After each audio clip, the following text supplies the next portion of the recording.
under the sea. Darling, it's better down where it's wetter. Take it from me. Welcome to my review of The Little Mermaid. I gotta start by saying that none of these live action reimaginations should be made. I will sprint to the front of the line to say, please stop making these. I'm looking at you, Moana, freaking Dwayne. Stop making things like this happen. You don't need, Moana's so new. At least these other movies are like decades and decades old. Moana's like right here, very fresh. Compose myself. Animation is the only form of filmmaking that truly has unlimited potential. I mean, can your friends do this? Can live action do that?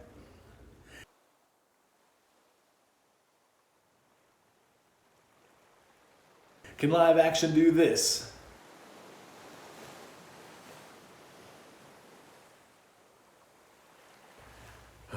Okay. They're still gonna get made. Studios see live action as more important than animation generally, so here we are. It's a new thing, it's making money. We're all still going to see it. Don't deny that you are probably someone who has seen these because they keep making tons of money, even with more than half of them like getting rotten audience reviews or at least mid reviews. Maybe they're not officially rotten on the tomato meter, but no one talks about them, at least in my circles, in a good way. And I'm even talking about the people who don't like animation in my circles are still saying these are pretty lame.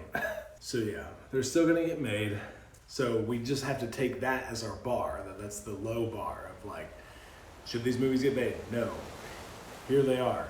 All right, well, let's see what happens.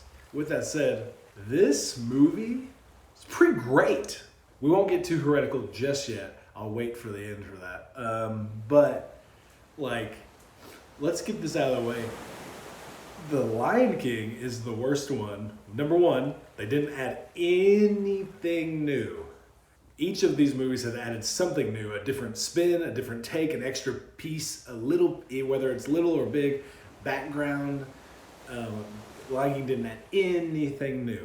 It was shot for shot for like 90% of the film, the animated version. So they just took a vibrant, exciting, animated, and then made it photorealistic, and all the animals were drab and gray, and their features weren't very animated. Everyone was, let's go back, shall we? When that movie was coming out, people were pumped. They were like, the cast is amazing. We got Childish Gambino, we got Beyonce, we got John Oliver, am I right?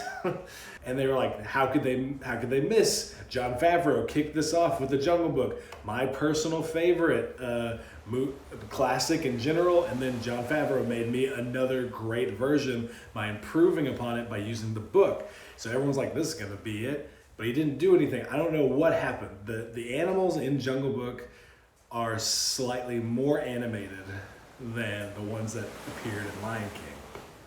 I don't know what happened there. And maybe it's the human element that kind of gets that playfulness in it. At least you had Mowgli, and at least in Little Mermaid, you had Ariel and Eric and Triton and just all the things. And so something happened in Lion King. We all came out of that movie, and the viral Screen Rant's cash cow of pitch meeting did the Lion King one, and that went nuts. And everyone was like, oh yeah, this doesn't make sense to have photorealistic animals like being animated, because we love the animated stuff. We want Simba stacking on top of each other at the watering hole. So with all that said, the viral failures of the Lion King, I felt like someone behind the scenes was taking notes, and that person needs a pay raise. Because I felt like Sebastian, Scuttle, who I had my reservations about going into this, both of those creatures and wonderful sidekicks actually had animated features with their eyes and their mouths and just their mannerisms. So that's a 2 thumbs up for me personally in my enjoyment of this. Let's talk about Flounder for just a second, because every bad review that's slamming the animals being photorealistic and bland, they all put Flounder in the front. Okay, Flounder was never like a huge deal in the first movie. In the original movie. Let me just get that out of the way. That's just us over glamorizing, because Sebastian and Scuttle were, I mean, Sebastian's like the main, and then you got Scuttle over here, and then Flounder kind of here. Flounder's like in the first act. He's not really much in the middle, and he comes back for the end. And the third acts are very different from each of these movies as far as their location goes. And Flounder can't really help in the live action location in the third act. So, like, Flounder didn't have much extra scenes to work with. And number 2, he's a fish. There's not a lot of other animated fish in this movie. There was a crab and a bird. Like, you know, there wasn't a ton of extra characters. So, like, I don't know. I just think you need to back off Flounder. I think there's a lot of nostalgia with Flounder that's putting extra pressure on him, supposed to being like a carrying weight in the mermaid universe.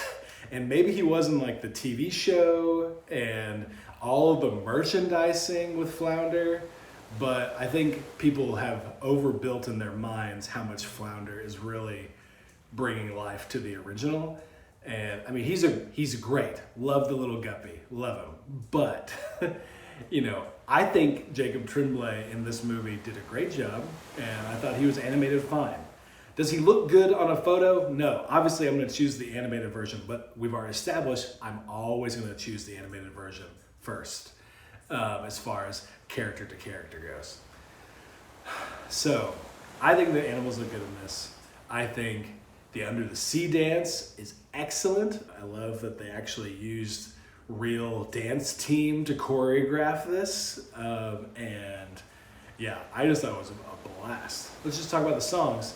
I think all of the songs are great. That's my deal with with the original, is that all the songs are 10 out of 10 bangers. But the story, specifically the love story, I just have some issues with. We'll get to that. And so transferring that over, bring in Alan Menken again, have a little extra here and there of who's influencing what, and again, have the music transfers. All the music's great. So yeah, Under Sea's great. Then they added a new song. They added a couple of new songs. Eric's song, I actually love it. I mean, I'm an ocean guy. I got the fish shirt on. I love the ocean, but it just was so music video-y. I don't have really any problems with it. It made me laugh, but it was honestly a great song. Thought he had a decent voice. Everyone's gonna look like they have a bad voice compared to Halle Bailey. But yeah, no, he was great. It just was funny. It was just very like, it's kind of like similar to Jonathan Groff in Frozen 2 with Lost in the Woods. It just was kind of this music video-y boy band kind of vibe. Anyway, yeah. The only song that is gonna be you either love it or you hate it, and I already see a lot of people hate it, but the people last night that I went with loved it. The audience cracked up, my friends cracked up, you know, but Scuttlebutt, which clearly is the most Lin-Manuel Miranda focused song, which again, I will consent that we have let him go a little too far in his like very specific type of music. But the Scuttlebutt song with Awkwafina, it's super cheesy. I don't know. It's the most disorienting out of all the songs because it doesn't feel like it really fits, because none of the other songs are like that. But it made everyone laugh in the theater that I was in, and it was a packed house, and I didn't hate it. I will remain neutral on that subject. I had a lot of people love it, a lot of people hate it. You just gotta go through with that. Okay, I think we're getting to the part where I have to be a little bit heretical, kind of open up about that. So let's talk about the original Little Mermaid. Let's get out. I already said the songs. The songs were great. Alan Menken 10 out of 10. I can't believe that was his first rodeo as far as filmmaking goes. So yeah, I just can't, like, with him and doing all the score and the lyrics all for the very first time, like, that's wild. Animation, beautiful. Setting, love it. Character design, great. Firing on all cylinders. This scene... You don't even know him. Know him? I don't have to know him. They're all the same. Spineless, savage, harpooning fish eaters, incapable of any feeling. Daddy, I love him! No. Have you lost your senses completely? Yeah, I just can't. I'm so sorry, and I do have my wife's support in this. Our daughter, little Alice, 2 years old, loves The Little Mermaid. We've taken her through the whole Disney collection, sparing a few, and taken through the whole Pixar collection, sparing a few. But she latched on to Little Mermaid. When you have kids and they love something, you watch it a million times. So we've watched The Little Mermaid way more than I ever did growing up in a very short amount of time. And so you analyze a lot of this as it's playing in the background over and over again. And wow. I mean, I always, even when I watched it growing up, had an issue with the fact that they got married in 3 days and only 20 words were spoken between them. Yes, I counted at one point. Someone can probably fact check me. I might round up and down, but I did count at one point, and that's the number I remember. It's just like, it's so cringy. Like when she's like, Daddy, I love him. I'm like, I don't think you've actually spoken to him yet. So I think Alice would get some swift punishment if she came home from high school and, you know, said something like that. But Triton also has his issues. Bad dad, overreactions, lots of issues there, a lot of communication issues. So not all Ariel's fault. She was just written that way. That's pretty much my only issue. I don't even, it's like, I just don't condone people marrying someone after they met them after 3 days, unless you can provide some depth as to why they have a legitimate connection that might survive such a rushed marriage. So, fast forward to this new live action Little Mermaid. I think it has improved upon the story. And I say that given the context of what I really dislike about the original story. Their romance is based off looks alone, voice alone. There's no real personality for Eric. There's no, so with this movie, it's like, oh, okay. Ariel's privy to these conversations happening with Eric. They talk, they figure some things out. The story is painted in such a way where you can see, oh, they are tracking on the same page. There's more depth to each of them. There's more depth to Eric. There's more independence to Ariel. She's more level-headed, more conscientious of like rushing into things. Love that. 10 out of 10 on the rewriting of that script to make it just that much stronger to how their quick romance. So, yes. So I apologize to those who think it's heresy to say that this movie is essentially a better story than the original. But that's just where I'm at. And I say that because it's significant to me, given that there are 15 of these and none of them, I think, have really improved up until this one on the original story. Even Jungle Book, which I love and will always remain number one in this ranking, but that's just because I love that story so much. So yeah, here we are. You may have unsubscribed now because you found out my Little Mermaid thoughts of the original, but yeah, go see this movie. It's really good. I had a great time, and I think, like I said, I think it improves upon the original. I think the songs are great. Halle Bailey, man, she's so good. It's an insult that they auditioned anyone after you.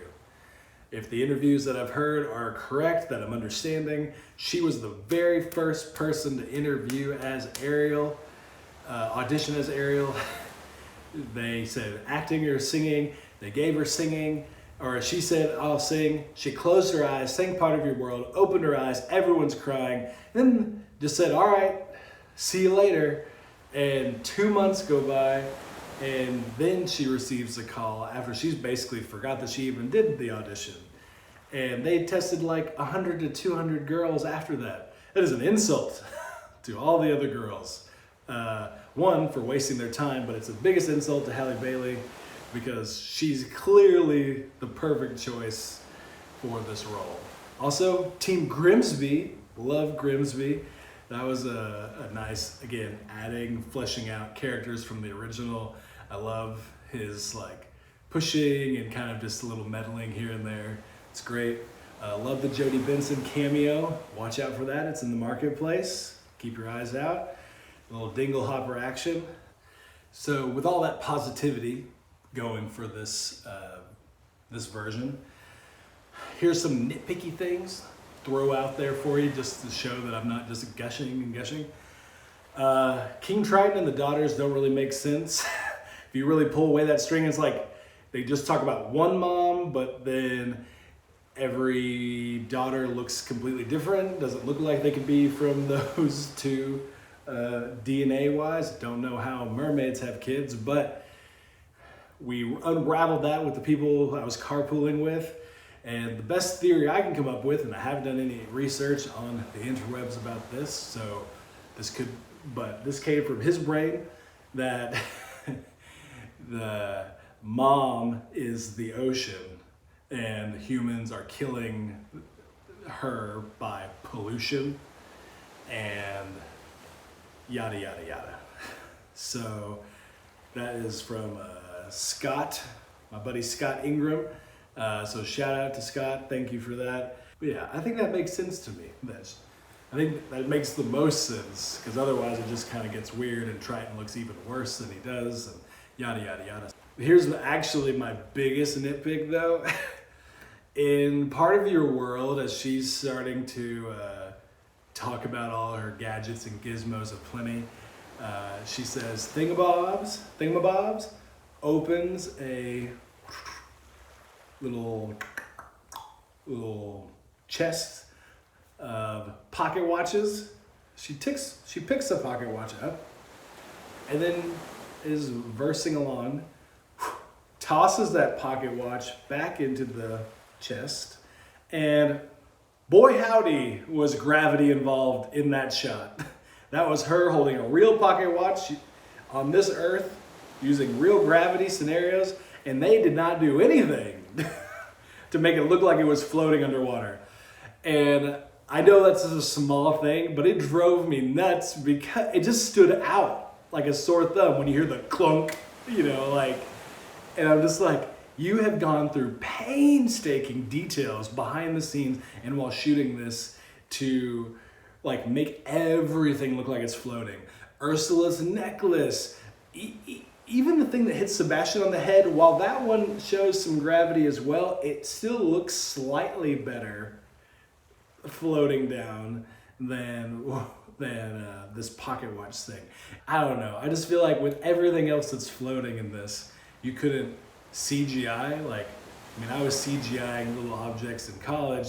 Y'all have got way better talent than I do and way better visual effects. So it just seems like, I don't know, not to put it on the same scale as the Starbucks coffee cup in Game of Thrones, which is a totally different failure. It's not, it's really apples and oranges, but in my mind, it feels like the same level of ignorance of how did so many people watch that and just be like, I don't know, should this float more? We don't got time for that. It's should this, wait, what, is something weird to you about this scene? Nah, it looks all fine, it's a mug.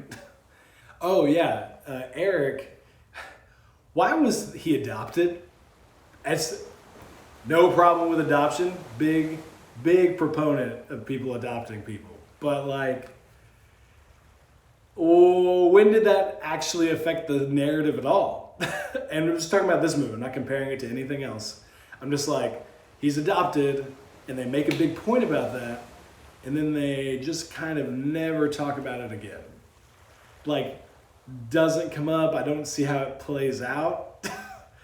It was fine. It just, again, these are nitpicky things. It's like, first act is like, boom, he's adopted. Last act is like, I mean, you're my mom. Like, I don't, I don't. All the mer people showing up at the last minute when we never really saw them beyond King Triton and his daughters.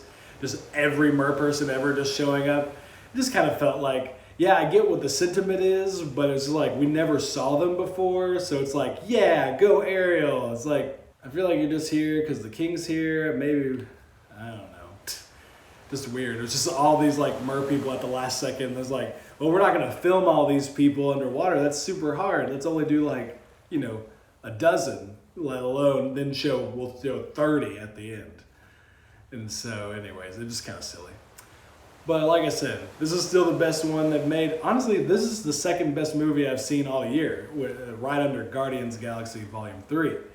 That's a 4.5. This is a 4 for me as far as star points go out of 5. But I don't think it will stay number 2. There's a lot of movies coming, a lot more of my personal taste and flavor coming down the road. But this is definitely a top 10 contender to stay in the top 10 for 2023. So go out and see it. Last thing, I know I said about this with Mario, D-Box seats are changing my life. I love them, and they do not go with every movie. I've only done this 3 times. Creed 3 was the worst one. Still fun, but it's very silly. Did not need that extra level of action. I just was in a funny mood. It worked at the time. I still look upon that fondly, blah, blah, blah. Mario was great because of the Rainbow Road sequence. I got to fly around and curve. The Bowser sequences were all punchy and stuff, and it was like, oh. And that was kind of annoying, so I turned it down to like 1, because remember there's 3 settings of intensity level. And so I just kept it down to 1 on the scenes I didn't care about it. We just, for whatever reason, we ended up choosing these seats this time. Because it was my fault. I bought the tickets last minute. They were the only seats left, the only good seats left in the house. They are expensive. I get it. They're like $8 more expensive than what a normal ticket costs. But it was great because I love the ocean. And so like for 2 acts of this movie, it's just like, there's like no extra violence, so there's no extra vibration. So it's just like you floating in the ocean forever. I loved it. That totally enhanced my viewing for this. And so, yeah, absolutely would recommend you D-Box your seats, which I think, again, are only at Cinemark. Go see it, Cinemark XD, big screen. And yeah, stay tuned. I'm going to do a summer schedule for movies coming out because it's important. If you want to see these movies on the extra big screen, not just the regular big screen, but the XD or the IMAX, you got to see them within a week. You got to see them opening weekend or the days leading after that, because by the next weekend, a new movie is going to come out and totally take its slot. So I'm going to do a whole video about that coming up soon.